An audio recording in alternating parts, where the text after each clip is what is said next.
On a quiet Sunday afternoon in Los Angeles, Cookie Johnson stood at the foot of the attic ladder, hands on her hips, staring at the daunting task above her. The attic had become a time capsule of forgotten memories, dusty boxes, old furniture, and clutter that had slowly accumulated over decades. Normally, she avoided this space. Life was always too busy. There was always something more urgent, more pleasant, or simply less overwhelming to do. But today felt different. The gentle hum of the spring breeze rattled the window panes. Sunlight filtered through the small attic window, casting sharp beams through the swirling dust. Cookie climbed the ladder slowly, each step creaking under her weight, not from burden, but from age. As she pulled herself into the attic, the familiar scent of aged wood and old paper wrapped around her. She began moving things aside, an old trunk filled with Christmas ornaments, a broken lamp, a box labeled EJ's baby clothes, and a stack of framed photos wrapped in yellowed newspaper. But then something caught her eye. Tucked far into the corner, partially hidden behind a stack of suitcases, was an old wooden box. It was unlike anything else in the attic. Not a cardboard box hastily marked with Sharpie, but a carefully crafted chest, worn but sturdy. The brass latch was tarnished, and a thin layer of dust covered the surface, as if it hadn't been touched in decades. Her heart gave a sudden, inexplicable flutter. Cookie didn't recognize it. This wasn't something she or magic had ever put here. Slowly, she dragged the box into the center of the attic, brushing the dust off the lid. There was no lock, but the latch was slightly bent, as if it had once been forced open. She sat cross-legged on the creaky floor, staring at it. Something about this box felt personal, almost sacred. "All right," she whispered to herself. "Let's see what you're hiding."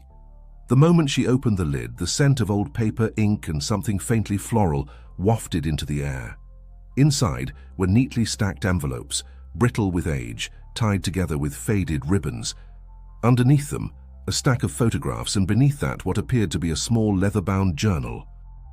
But what made her breath catch, what made her hands tremble, was the envelope right on top. Written in elegant cursive were the words, "To Cookie, open when you're ready." Her eyes widened. Her mind raced. When you're ready? Ready for what? She stared at the handwriting, trying to place it, but it wasn't familiar. It wasn't Magic's. It wasn't her mother's or her father's. Who? Before her thoughts could spiral further, she felt her phone buzz in her pocket, a text from her daughter asking about dinner plans. She ignored it. Whatever was inside this envelope suddenly mattered far more than anything else. But wait. Before we open this letter and uncover what Cookie finds, make sure to hit that subscribe button so you never miss an incredible story like this one. Taking a deep breath, Cookie carefully untied the ribbon and opened the flap. A single sheet of yellowed stationery slid out. Her eyes scanned the first line and her heart skipped a beat. If you're reading this, it means fate has finally brought this truth back to you. Her hands trembled, her throat tightened. Whatever was about to unfold, she could already feel it. This wasn't just a letter. This was a key to something long hidden, something her family had kept in the shadows, and it was about to change everything. Cookie sat perfectly still, the paper trembling slightly between her fingers. The handwriting was neat but faded, each loop and curve carrying the weight of someone who had poured emotion into every word. Her eyes locked on the next line. "My name is Evelyn. I don't know if you were ever told about me, but I am, or rather, I was, your mother's sister." A chill ran down Cookie's spine. Her mother's sister? Her mind scrambled. No, that can't be. Mom was an only child, wasn't she? In all the years, in every story shared, in every family gathering, never, not once, had there been any mention of an Evelyn. The letter continued. "I have no way of knowing whether this letter will ever reach you. But if it has, it means the past has a way of finding its way back home, even when others tried to bury it." Cookie pressed her hand to her chest, feeling the wild thump of her heartbeat. Her mother, the woman who raised her, who taught her resilience and grace, had hidden this. Why?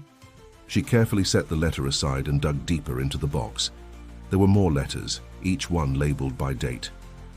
Some were addressed to her mother, others simply labeled for the family. None had ever been opened. Then a smaller envelope surfaced. It was sealed but worn at the edges, with her name written again. To Cookie, when you are ready. Her fingers worked the fragile paper open. Inside was a photograph. Cookie gasped. It was an old black and white picture of two young women standing side by side, arms wrapped around each other, laughing. One of them was unmistakably her mother, younger, carefree, vibrant. But the woman next to her, she had her mother's eyes, the same smile, the same sharp cheekbones. Evelyn, on the back, scribbled in faded ink. Margaret and Evelyn, 1963. Cookie's breath caught in her throat. Her mind reeled. This wasn't just a story, this was real, flesh and blood, a living, breathing piece of her family that had been cut away and buried deep. She grabbed the next letter, desperate now. The words unfolded like a confession. Cookie, your mother and I were inseparable as girls, but something happened that tore us apart. I fell in love with someone our family could not accept. A man they believed wasn't right for me, because of the color of his skin, because of where he came from. Cookie's hands trembled harder. Her own life had been spent challenging prejudice, breaking barriers, standing tall in the face of ignorance. But now, here it was, the ugly stain of judgment woven into her own family's history. When I became pregnant, our parents forced me to make an impossible choice. I was told to leave, to never come back, and so I did. I left everything, my home, my sister, my world. I hoped, one day, the truth would find its way back. Tears blurred Cookie's vision. Her mother, her strong, dignified, proud mother, had chosen silence over reconciliation. What kind of pain must that have been? For both of them. She sat back, wiping her eyes, her gaze falling again on the photo of the two sisters. For a brief moment, they seemed alive, laughing, whispering secrets only sisters share, before everything shattered. A million questions surged at once. Why had no one told her? Was Evelyn still alive? What happened to the child? Was there someone out there, family, who had no idea she existed? Cookie pressed the photo to her chest, her heartbeat pounding beneath it. The attic suddenly felt too small, the air too thin. The truth was no longer something hidden in dusty boxes. It was alive, and it was demanding to be heard. Cookie's hands moved with both urgency and reverence as she lifted the next item from the box. A small, time-worn, leather-bound journal. The cover was cracked from years of handling, and the faint scent of lavender lingered on its pages. She ran her fingers across the initials stamped in gold leaf. E.J. Evelyn Johnson. With a deep breath, she opened the journal.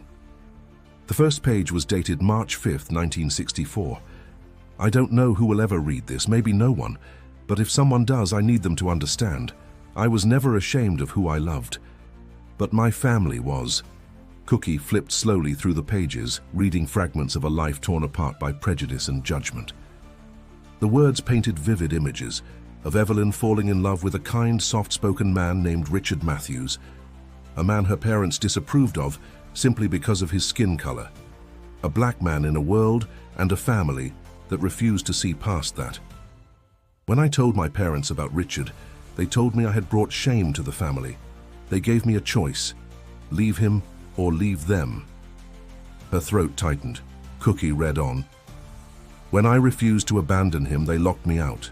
I was 23, homeless, pregnant, alone. Tears welled in Cookie's eyes. She could almost hear Evelyn's voice, whispering from across time. Richard tried to fight for us. He wanted to marry me. But the pressure, the threats, it became unbearable. His own family worried for his safety. In the end, we made the hardest decision of our lives. Cookie flipped to the next page, her hands trembling. We gave our daughter up for adoption, not because we didn't love her, but because we were convinced that the world would treat her better if she had a chance at a stable life. A life without the weight of our struggle. Her name was Lena, born in June 1965. Cookie gasped aloud. Lena. The name jumped off the page like a spark. Her eyes darted to a photograph taped between the journal pages. It was a faded image of a baby wrapped in a white blanket, sleeping peacefully in someone's arms. On the back, written in delicate script, Lena, 1 week old. Her fingers shook as she traced the image. This child, this innocent baby, was her cousin, a person she had never met. A person whose existence had been completely erased from her life. Not a day goes by that I don't wonder where she is, the journal continued. If she's safe, if she's happy, if she knows that she was born from love, not shame. Cookie closed her eyes, trying to process the tidal wave of emotions flooding her. Lena?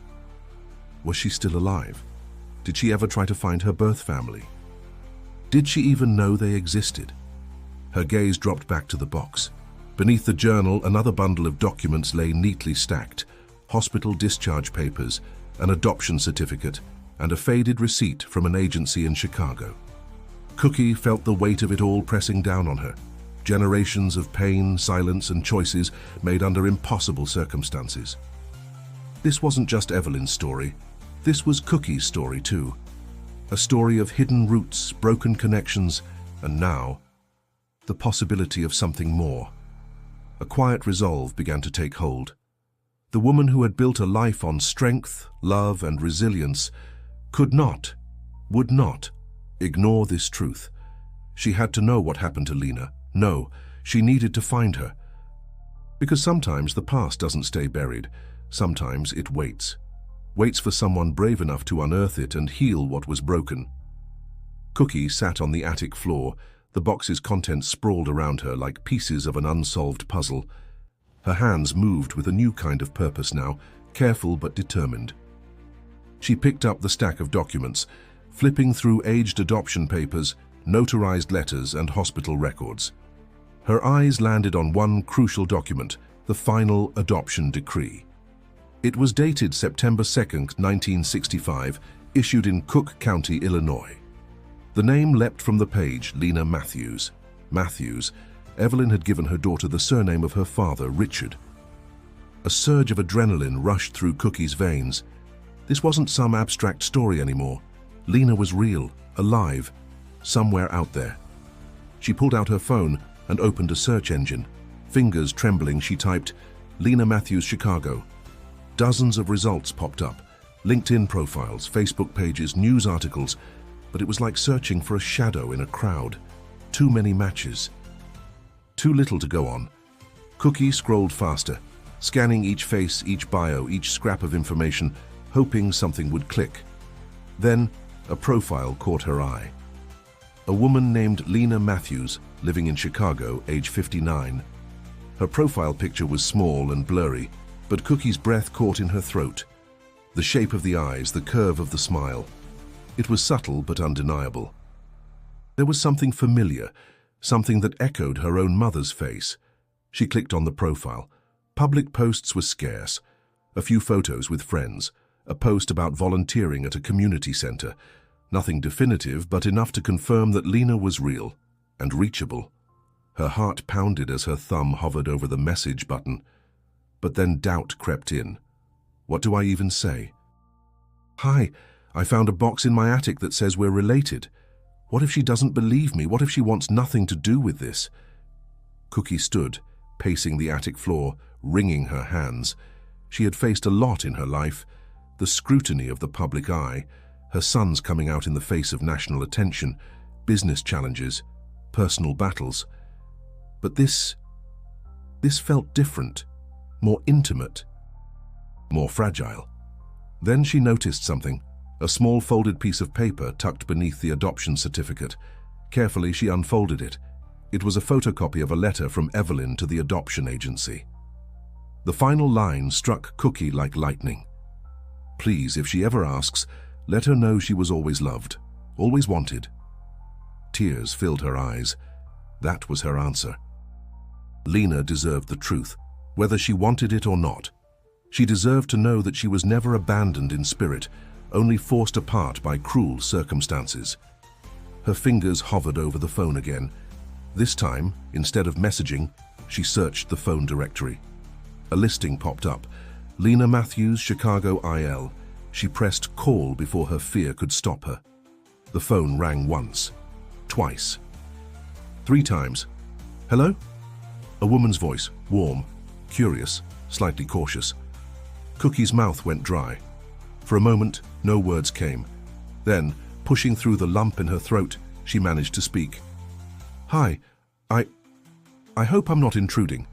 My name is Cookie Johnson, and I believe we might be family. There was silence on the line. A heartbeat's worth. Then another. Family. The voice echoed, soft but alert. I'm sorry, but I don't understand. I know this must sound strange, Cookie continued, but I recently found something that connects us. I think you're my cousin. Another pause. Then a quiet, shaky breath. Oh my God, are you serious? Cookie closed her eyes, steadying herself. Yes, I'm serious. And I would love to explain everything if you're willing to listen. The voice on the other end softened, as if melting beneath the weight of something neither of them could yet fully grasp. I think I need to hear this. The next few days were a whirlwind of phone calls, shared stories, nervous laughter, and more than a few tears. Cookie and Lena spoke for hours, piecing together fragments of a history neither of them had fully known. For Lena, the revelation was overwhelming. She had grown up knowing she was adopted, but every attempt to trace her biological family had led to dead ends. She'd long accepted that some answers might never come until now. I always wondered, Lena confessed during one of their late-night calls, wondered if someone out there was thinking about me, if I mattered to anyone beyond the couple who raised me. They were wonderful parents, but there was always this hole, this emptiness. You mattered more than you'll ever know, Cookie assured her, voice thick with emotion. Evelyn, your mother, she never stopped loving you. She never wanted to give you up. The world forced her hand. When the day finally arrived for them to meet, Cookie flew to Chicago with her heart pounding like a drum. As she waited in the small cafe they'd chosen for their first encounter, her fingers traced the edges of the photograph she'd brought, the one of Evelyn and her mother, Margaret, standing together in happier times. Then the door opened. Cookie turned, and there she was. Lena stood for a moment at the entrance, scanning the room until their eyes met. Both women froze, caught in a moment outside of time. Lena was tall, graceful, with soft brown eyes and a nervous smile that mirrored the same warmth Cookie had seen in her mother's face 1,000 times. Neither of them spoke, not right away. Words would have been clumsy, insufficient. Instead, they simply stepped toward each other and without thinking, without needing permission, they embraced. Tight, fierce, long. It was the kind of hug that bridges decades of silence, the kind that stitches wounds no one can see. When they finally pulled apart, both were crying, smiling through tears. I can't believe you're real, Lena whispered. I can't believe I have family. You always did, Cookie replied, holding her hands. You always did. You were just hidden, but not anymore. They spent hours together that day, sharing photos, swapping stories, laughing at the quirks and similarities between them. Cookie showed her the journal, the letters, the photograph of her as a baby. Lena held it all like fragile treasure. As the conversation deepened, they talked about Evelyn, about how cruel the world had been to her, and how much courage it took for her to preserve this tiny box of memories in the hope that one day, someone would find it. I wish I could have met her, Lena said softly, wiping her eyes. Me too, Cookie replied. But in a way, maybe you are. Maybe through me and through her words she's still here, watching this moment, smiling. Before leaving, Cookie made a promise. This isn't just a reunion. This is the beginning of something. You're part of our family now. You always were. And I want you to meet everyone, Magic, the kids, everyone. Lena laughed, half nervous, half overjoyed. I can't wait. I'm ready. More than ready.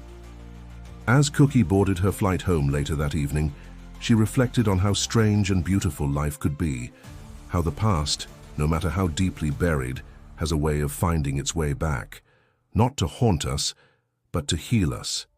Some stories aren't meant to stay hidden. Some truths, no matter how painful or long delayed, are gifts. They remind us who we are, where we come from, and how much love survives, even in silence. If this story touched your heart, don't forget to subscribe to our channel for more powerful, real-life stories like this one.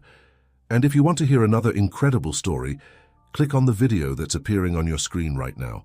You won't believe what happens next.